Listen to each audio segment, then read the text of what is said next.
What is up, everybody? It's Joe from JLW Games coming at you with another cool video, and today we're doing something a little bit different. I'm going to be giving you my top 10 roller coasters I have ever ridden. My current coaster count is at 88.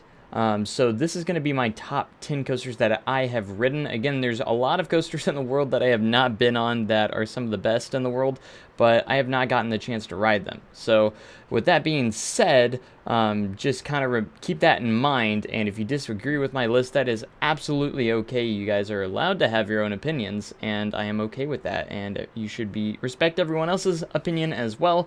We all like different things in coasters and different elements and stuff like that. So anyways, a lot of you have known a lot of the rides that I have been on, so just keep that in mind. So anyways, let's get on into it to number 10. Taking the number 10 spot is Thunderbird at Holiday World, the launched winged roller coaster at the small park. This is one of the best, actually it is the best wing coaster I have ever been on. I've only been on 3 wing coasters, and this is easily the best. I probably got close to 30 rides on this ride in total when I did go to ride it for the first time, so that's absolutely incredible. That launch is actually pretty forceful, and it's got some incredible elements, the vertical loop, the Emmelman, and then the roll. It's so amazing and is one of the best B&M coasters I've actually ridden, so be sure to get out there and ride Thunderbird if you're in Holiday World. Taking the number 9 spot is Banshee at Kings Island, my favorite B&M inverted coaster. Now, I haven't been on all the B&M inverts out there, but the ones I have been on, Banshee is definitely my favorite. This might be a little controversial to some people, but I absolutely love this ride. Some people say it has a rattle. Every time I've ridden it, it's been glossy, buttery smooth, so I have no issues with it, and it's one of my favorite rides at Kings Island for sure. I love B&M inverts, and as much as I am I do like aggressive rides more often, but I do have that occasional smooth ride that I really genuinely enjoy, and Banshee is one of those. It's absolutely incredible. When you're in Kings Island, it's definitely one that you cannot miss and is one of the best rides there. Staying in Kings Island, at number 8 is Diamondback at Kings Island. This is the B&M hypercoaster that is at the park, and it is actually very incredible. This is the only B&M hypercoaster I've been on, so I'm sure there's better ones out there that I have not ridden yet, according to a lot of people, but this is, again, the only B&M hyper I've been on, and it's absolutely incredible. I love the airtime, the floater airtime, so a little bit of ejector airtime here and there, and I haven't actually been on this ride too much, but I always feel like I underrate it myself, and it's the only coaster I've been on that has a splashdown, and I love the splashdown. It's a lot of fun, especially if you're in the back row. You can actually get a little bit of your arms soaked, and it's incredible. Definitely one of my favorites at Kings Island.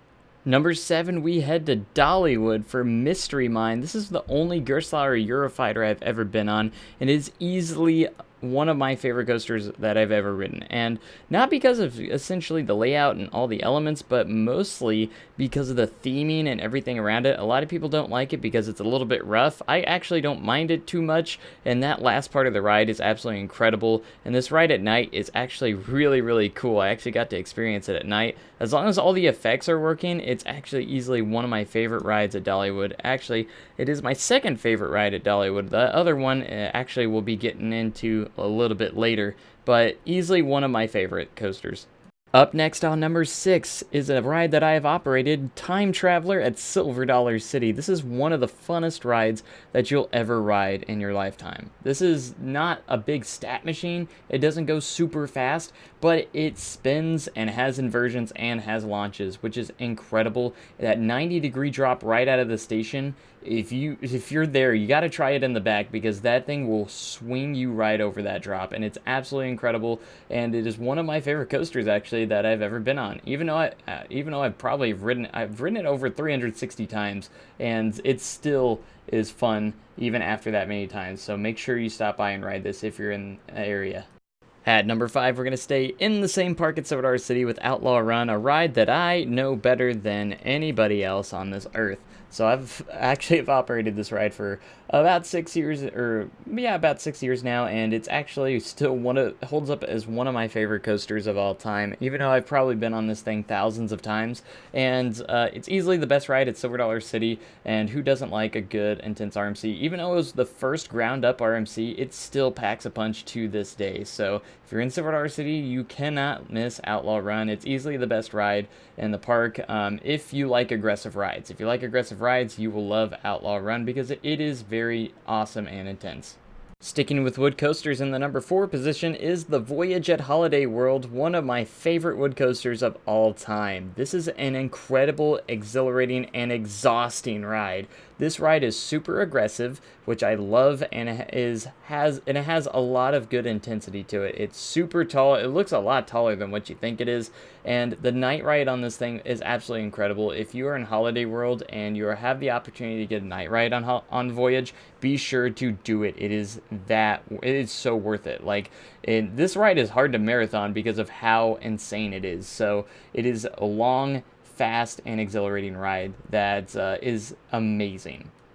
Coming in at number 3 is the fastest wood coaster in the world. That is Lightning Rod, and it's also the only launched wood coaster in the world. And this ride is absolutely incredible. I've been to Dollywood 3 times now, and absolutely that quad down is going to get you every single time. So if you're at Dollywood, there is no reason not to ride Lightning Rod unless it is down, which it's actually, every time I've been there, it's actually been running really good. So I think the downtime days are behind us on this ride, and it does very, very well. It's gotten its reliability quite a bit up. That launch going up, the lift is absolutely insane, going up 45 miles an hour. It's incredible, and it's a ride you can definitely not miss. And for number 2, we're heading to Cedar Point. It's Maverick, the multi-launch blitz coaster by Intamin. This is one of my favorite coasters of all time, simply because the moment I rode this, I knew this was one of my favorite rides. It actually was my number 1 for quite a while until we get to number 1, but this ride is just incredible. It's aggressive, it has a lot of intensity, and I love that. And the second launch on it, holy crap, it's insane. It's got a lot of good forces, and I just love out-of-control rides, and this is definitely one of those. And it holds a special place in my heart, and it always will, and it is always going to be one of my favorite rides, especially at Cedar Point. And finally, taking the top spot at number 1 is Steel Vengeance at Cedar Point. This is the RMC redo of Mean Streak, and I have to say Mean Streak was my least favorite coaster, and RMC came in and made it my favorite roller coaster of all time. This is an airtime machine. When they say it holds the record for most airtime on a roller coaster, I definitely believe it. It's aggressive, it's intense, and that's everything I want out of a roller coaster, pretty much. And it has a huge drop, 90-degree drop, 205 feet. It's absolutely insane, and this is a lot of people's number 1. It may not be for you. It depends if you like aggressive rides or not, but if you enjoy aggressive rides, Steel Vengeance is easily at the top of your list. If not number 1, it's probably easily going to be at the top of your list. If you're at Cedar Point, you cannot miss Steel Vengeance. Thank you guys so much for watching my top 10 roller coasters that I have ridden. I will try and maybe update this list often, depending on how many more roller coasters I have ridden. So again, my coaster count's at 88, and I plan on getting it well over 100 by next year. So anyways, I would love to hear your guys' top 10s in the comments down below. I'd love to hear what your guys' opinions are of all the coasters that you have ridden. And again, this is just my opinion, and it's okay if you disagree with it. That is all part of the fun, that we all have different opinions. So anyways, I hope you guys enjoyed my top 10 video, and of course I will see you guys in the next video. Make sure you guys have a great day and an even cooler tomorrow. Thanks so much, and goodbye. Dude, there's only 4 people on that one.